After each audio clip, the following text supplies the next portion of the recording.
In today's video, I'm going to show you how to apply for a UTR number in the UK.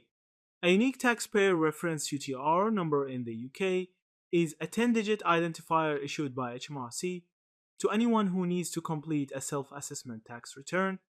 Applying for one is quite straightforward, but the way you go about it depends on whether you're registering as self-employed, setting up a limited company, or just needing to file a return for other reasons such as rental income or capital gains.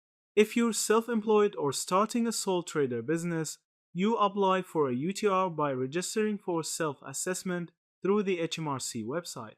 You'll need to provide your personal details such as name, address, national insurance number, and information about the type of work you're doing. Once you've submitted the registration, HMRC will process it and then send your UTR number by post to your address. This usually takes around 10 working days if you're in the UK, or a little longer if you're abroad. For those setting up a limited company, the UTR is automatically created when you register your company with Companies House.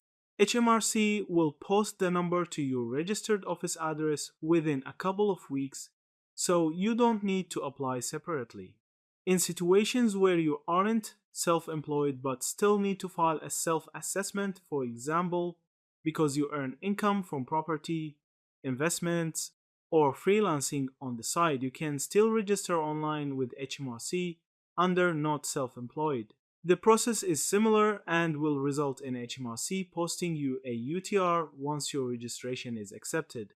It's important to keep your UTR safe, as you'll need it whenever you file taxes, make payments, or contact HMRC about your account.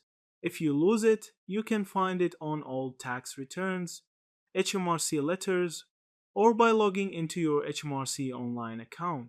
Yeah, that's it. Thank you for watching this video.